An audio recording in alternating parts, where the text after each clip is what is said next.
Vamos agora, então, começar a falar especificamente sobre o sistema linfático, classificando, entendendo as estruturas, como que ele se organiza propriamente dito. O sistema linfático é a fórmula circulatória mais primitiva do nosso organismo. Ele é classificado como um sistema canalicular aberto. O que significa isso? O sistema linfático é um sistema que vai do interstício, ou seja, ele parte do meio ambiente celular. A linfa, ela surge, esse sistema começa a circular através do líquido que sai do sangue, escoa, né, o plasma sanguíneo que vai ser filtrado pela parede do vaso sanguíneo, do capilar sanguíneo, e vai escorrer, vai ser direcionado para a região entre as células do nosso tecido. Então, o fato dele sair de dentro de vasos e ocupar espaços no nosso tecido faz com que ele seja considerado um sistema canalicular aberto, diferentemente, por exemplo, do sangue, que é um sistema vascular fechado. Então, a gente classifica o sistema linfático como canalicular aberto. Qual é a consequência disso? Uma vez que o sangue circula somente dentro de vasos, é possível controlar a pressão e o fluxo deste líquido, ou seja, do tecido sanguíneo. Uma vez que que o sistema linfático se inicia dentro de uma estrutura onde ele tem liberdade de movimento e vai depender de outros elementos para que esse fluxo aconteça, o sistema linfático já começa tendo uma condição de controle e ajuste muito diferente do sanguíneo, certo? Então, logo de início, ele já vai ser diferente por isso. O débito arterial, ou seja, o quanto de sangue que é despejado, que é entregue para as nossas artérias, ele é o resultante do débito venoso mais o débito linfático. Então, gente, olha que importante, que interessante. Se eu tiver um sistema linfático que não funcione bem, eu vou comprometer o débito arterial, ou seja, eu vou comprometer a nutrição, eu vou comprometer a chegada do oxigênio e dos nutrientes nos meus tecidos. Então, o débito linfático é extremamente importante, primeiro, para que você tenha um bom fluxo sanguíneo, para que você tenha uma boa quantidade de sangue, e com isso você tenha forças de ejeção eficazes, e que você consiga nutrir seus tecidos, tanto da parte de oxigênio, quanto da parte de pressão sanguínea, de fluxo mesmo, de volemia. E se ele não existisse, ou seja, se houvesse, existem alguns casos, né, de bebês que nascem sem o sistema linfático, se ele não existisse, nós morreríamos em 24 horas. Porque realmente é um sistema extremamente importante. Ele é considerado um sistema secundário, mas a gente vai ver que ele é extremamente importante, inclusive para os processos de funcionamento do sistema sanguíneo. Então, aqui tem um esqueminha que a gente vai entender como funciona essa saída e essa circulação do líquido, que a gente chama de linfa. Então, o sangue vai chegar, né, pela extremidade arterial do capilar, tá bem? Que é essa extremidade aqui que vocês estão vendo aqui à esquerda, né, vamos considerar assim. Então, o sangue chega pela extremidade arterial, cheio de oxigênio, cheio de substâncias diluídas no líquido, cheio de gases, o que for, né? Todos os nutrientes vão chegar por aqui. E ele vai chegar no tecido com uma pressão, ou seja, uma quantidade grande. À medida que ele vai se... aqui a gente está falando em capilar sanguíneo, tá, gente? Então, a gente está falando de um nível em que a circulação vai ser célula a célula, né? Então, a gente sabe que as hemácias, por exemplo, elas, no capilar sanguíneo, elas passam uma a uma, né? Então, elas vão encostando nessa parede do capilar capilar. Então, quando o sangue chega na extremidade arterial do capilar, ele está cheio de líquido. E esse líquido, por diferença pressórica, a gente vai ver aqui, tá? Diferenças de pressão, ele vai passando para o interstício. A gente também vai destrinchar bem detalhadamente esse processo, tá? Então, você vai ter saída desse líquido para o interstício, que é essa região entre as células do nosso tecido. E esse líquido vai fazer o quê? Ele vai banhar, ele vai lavar, ele vai levar os eletrólitos, ele vai levar tudo que precisa ser entregue para as células, nutrientes, ele vai levar até as células. Então, primeira função, entregar e ser o carreador dessas substâncias que estão diluídas quando ele chega. Então, ele vai levar os nutrientes, vai levar oxigênio. Esse líquido vai ser responsável por nutrir as nossas células. Uma vez isso ocorrido, uma vez isso aconteceu, a célula faz todos os seus processos metabólicos, né? Então ela tem todos os seus funcionamentos, respiração, etc. Tudo que ela não utilizar, tudo que ela não for mais utilizar, ela vai simplesmente colocar para fora da sua membrana. Uma vez que esses catabólitos, esses excretas metabólitos estiverem nessa região externa, né, estiverem fora dessa célula, esse mesmo líquido que estava ali levando as substâncias, banhando essas células, ele vai ser direcionado, ele vai ser levado por diferença pressórica, que também a gente já vai destrinchar isso certinho, para dentro desse capilar linfático. Então, o líquido que circula, essa linfa, esse líquido que vai circular entre as nossas células do nosso tecido, ele vai fazer uma higienização em primeiro lugar. Vai ser responsável por retirar tudo que a célula não conseguiu assimilar, tudo que ela não precisa, é essa linfa que vai levar embora. Uma parte desse líquido, uma parte dessa linfa, uma parte desse líquido que não tenha grandes materiais particulados, não tenha nada tóxico, ele vai voltar por diferença pressórica para o seu capilar sanguíneo. Então, o que puder ser reintegrado ao capilar vai voltar. E aqui a gente vai considerar, então, essa extremidade como uma extremidade venosa, porque daí o líquido que vai voltar e as trocas que vão acontecer já vão encher esse sangue com CO2, com solutos que são possíveis de serem levados para o sangue. O que for grande, ou o que for antígeno, ou o que for impossível de ser reintegrado ao sangue, vai ser levado através do capilar linfático para ser elaborado, metabolizado e, após todo esse processo que vai acontecer lá nos gânglios, né? Então ele vai através do capilar linfático, chega no gânglio, o gânglio vai elaborar, vai pegar dejetos, detritos, o que tem ali nessa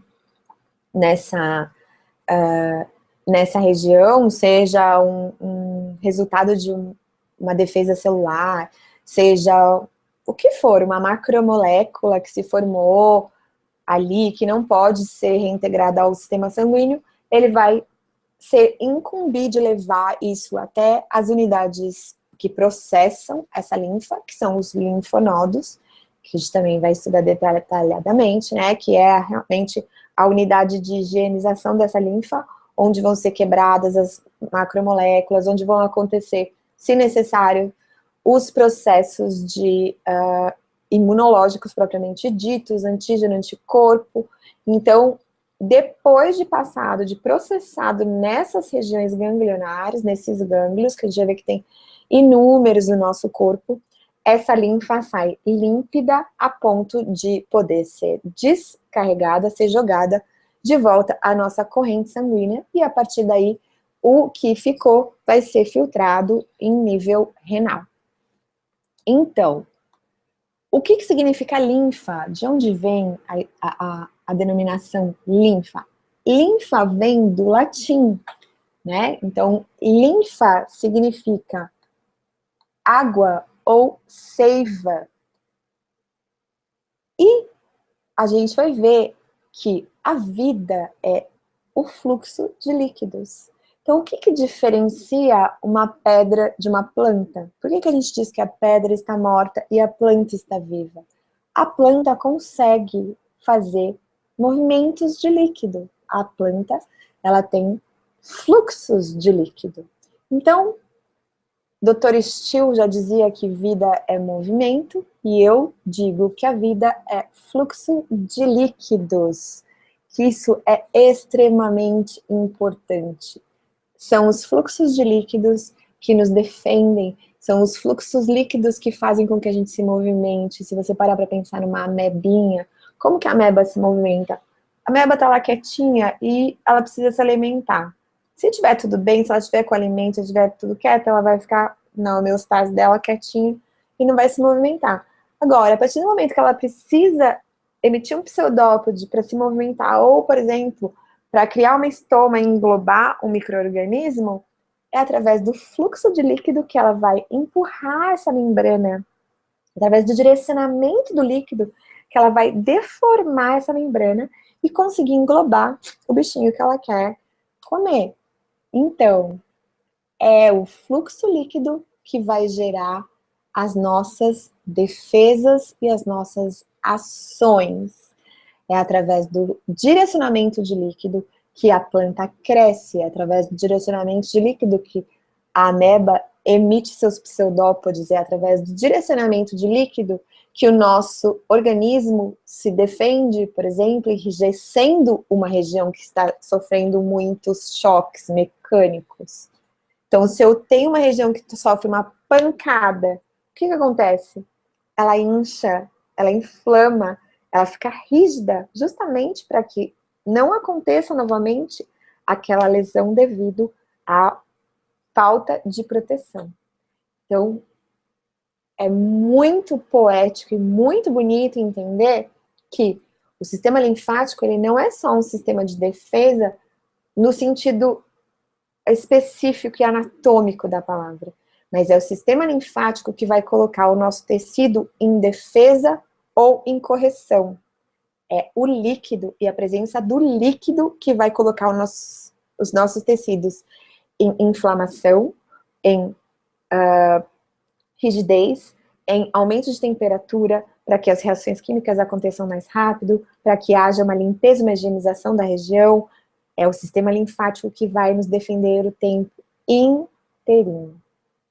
E se eu tiver uma informação emocional que dê conta de que aquela região específica está sendo atacada, o meu sistema linfático vai se incumbir de levar líquido para enrijecer aquele tecido, para criar capas de proteção, por exemplo, tá? E é aí que a gente vai começar a entender por que a gente tem alguns pacientes que têm algumas estruturas, algumas regiões com capas de gordura, com capas de tecido muito rígido. Muitas vezes isso acontece por uma informação ou por uma sensação emocional. E aí a gente vai agir de uma forma um pouco diferente, mostrando para esse organismo que não há necessidade de produzir aquela carapaça de defesa, e restabelecendo o fluxo de líquido, a gente vai conseguir tirar essa capa da região. Mas isso já é um assunto lá para frente, que vai ser muito bacana de estudar com você. Se eu não tiver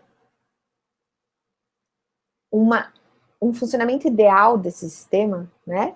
Quando a gente pensa na função tecidual, um pouco disso que eu falei para vocês agora. Se eu tiver um sistema funcionando de uma forma que não seja muito eficaz, o mau funcionamento do linfático vai produzir um edema. Se esse edema persistir, ele vai distender o tecido a ponto de corromper, de destruir as fibras elásticas, o tecido propriamente dito, e com isso eu vou começar a ter alteração estrutural desse tecido, no sentido de formação de fibroses ou tecido cicatricial. Se essa fibrose se mantiver nessa região e essa região se mantiver em estase, esse tecido continuar parado com essa informação de pressão aumentada, eu vou começar a ter esclerose tecidual, que é justamente a destruição estrutural desse tecido. Então aqui eu falei para vocês a evolução de um sistema pressurizado através de edema. Se esse edema permanece, ele gera fibrose, e da fibrose ele gera esclerose. Agora eu quero que vocês continuem com esse esqueminha na cabecinha de vocês, se quiser até anota, edema, fibrose, esclerose. E aí vocês comecem a raciocinar comigo e entender a parte de defesa. Então, se eu tenho uma região que está sendo atacada, o que é ideal para essa região? Que eu tenho um tecido soft, molinho, um tecido com uma pele fininha, um tecido que se perfura com qualquer coisa, ou que eu tenho uma capa rígida de tecido esclerótico, duro? O que será que é melhor se ele está tomando impactos, se ele está sendo atacado? O que será que é melhor para esse organismo? Que ele tenha bastante líquido, bastante vasos sanguíneos, para que a hora que ele sofrer esse impacto entre coisas diretamente na minha corrente sanguínea ou no meu tecido? Ou é melhor que eu tenha uma cicatriz, uma capa, uma carapaça dura, que a hora que tentar entrar esse estímulo nocivo de novo, ele seja barrado? Então, se a gente começar a pensar nesse sistema como um regulador de defesas, a gente vai entender que o edema é uma tentativa do organismo isolar essa região e se defender contra um ataque, seja ele real, seja ele emocional, seja ele de um antígeno, bactéria, seja ele impacto traumático, o que for. Ou seja, um abalo da homeostase dessa região vai provocar a ida do líquido para ela. Primeira tentativa de aumento desse líquido na região vai fazer com que a gente tenha aumento de pressão tecidual, a gente tem aumento de temperatura tecidual, a gente tem aumento de sangue chegando nessa região, a gente tem aumento de reações químicas acontecendo. Então, a gente sabe como a gente pode alterar a velocidade de uma reação química. A gente pode alterando, por exemplo, a temperatura local, alterando a pressão local, ou alterando a quantidade dos participantes dessa reação química. Então, se eu faço um edema localizado, eu aumento a pressão tecidual, eu favoreço as reações químicas, ou seja, eu favoreço que essa região seja tratada e escoada mais rapidamente. Porém, se o meu organismo, levando o líquido e levando o edema, não consegue resolver essa situação, e mais, se esse edema passa do ponto das pressões e que esse tecido consegue suportar, eu vou começar a ter,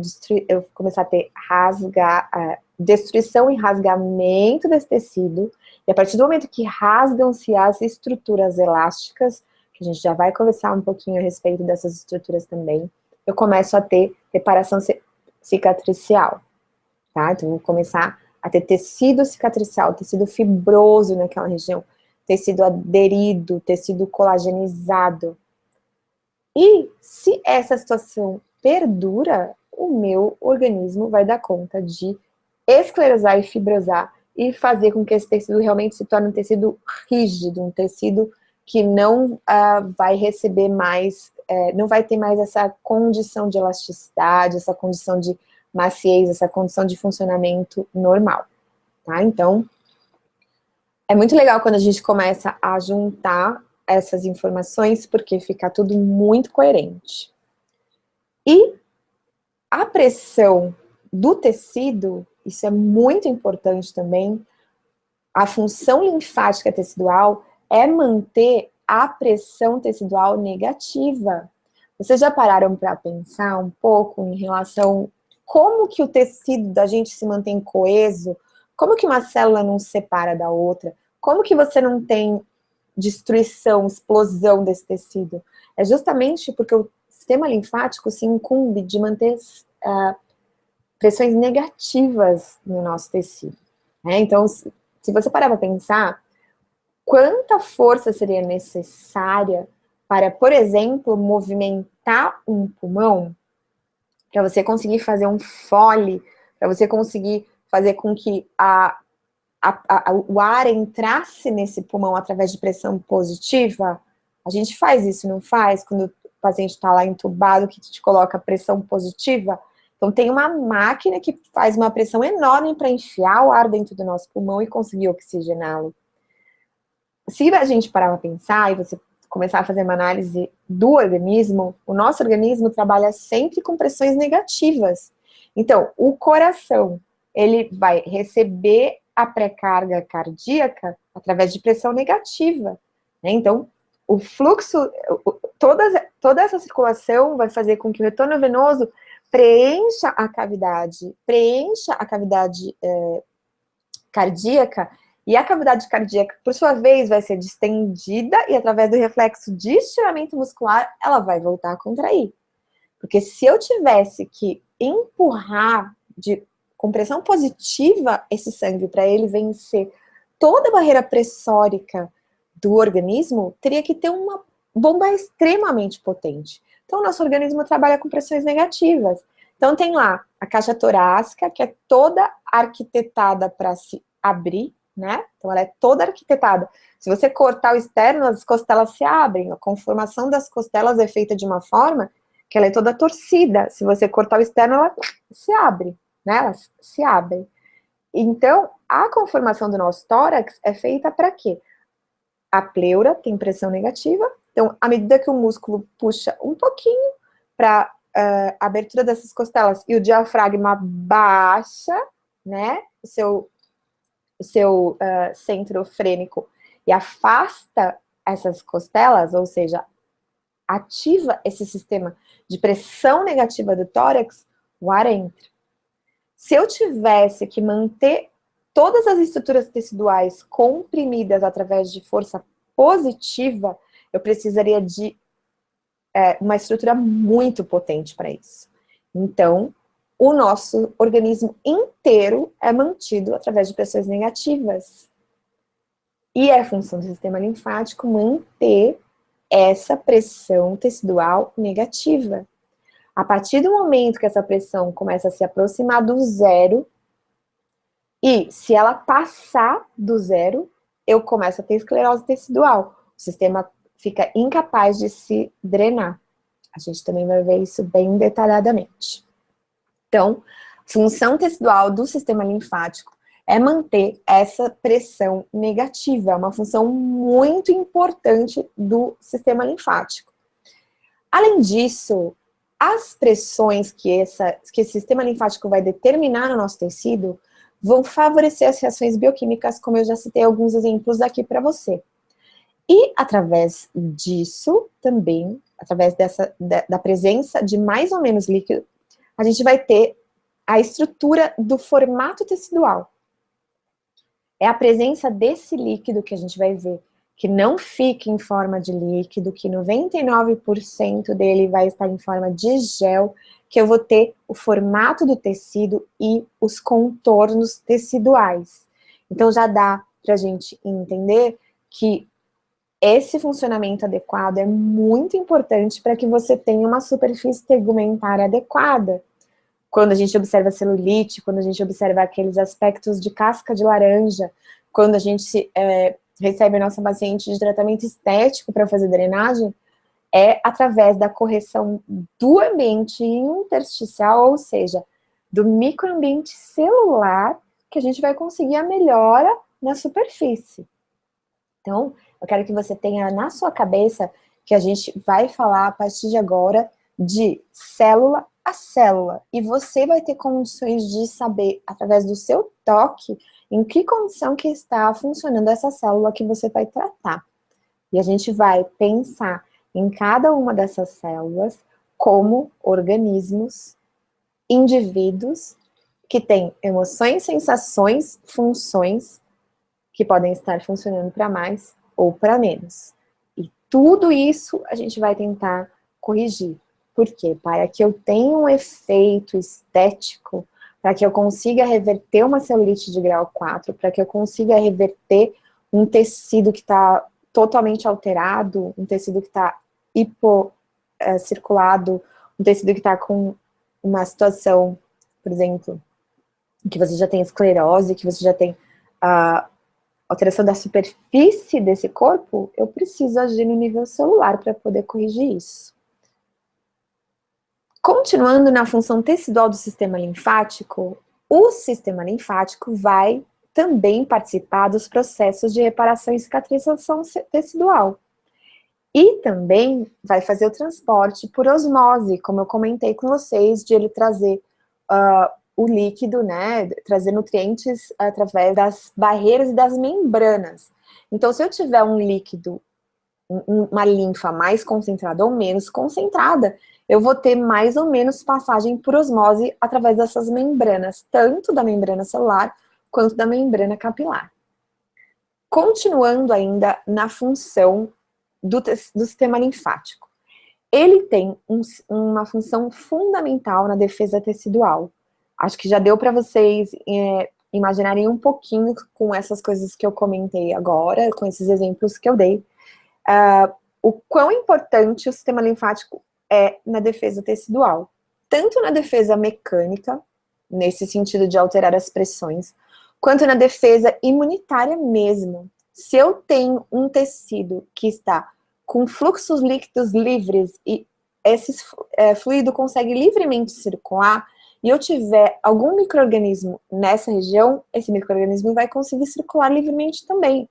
Se eu tiver um ataque de micro-organismo e imediatamente meu sistema linfático vai enviar líquido para aquela região e vai solicitar através dos seus mediadores químicos, que a gente sabe que a gente tem inúmeros mediadores que vão chamar as células de defesa para essa região, ele vai participar ativamente dessa defesa tecidual. Além disso, o sistema linfático também é responsável por fazer a reintegração do que a gente chama da resultante filtragem reabsorção. Então, vejam, a resultante filtragem reabsorção é aquilo que eu mostrei no slide anterior que tinha o vaso sanguíneo. Resultante filtragem reabsorção é o resultado entre o que sai de líquido do capilar sanguíneo e o que volta pelo capilar sanguíneo. Então, o que sai pela parede e volta, se a gente tirar o que saiu e o que voltou, é isso que ele vai fazer. O sistema linfático vai pegar o que sobrou desse processo e vai levar para ser elaborado no gânglio e ser recolocado no sangue. É extremamente importante, porque sempre vai sobrar no tecido uma parte do líquido que não voltou no capilar. A gente vai ver depois as pressões, e vocês vão ver que a pressão linfática ela é menor do que a capilar. Então, de alguma forma, ele vai puxar esse líquido para ele, justamente para que ocorra essa limpeza, essa lavagem do interstício. E uma outra função fundamental, que a gente vai também falar muito no curso, porque a gente vai falar muito a respeito do intestino e muito desse órgão tão importante para a gente, é a função de absorção intestinal. Então, no nosso intestino existem estruturas que se chamam placas de Peyer.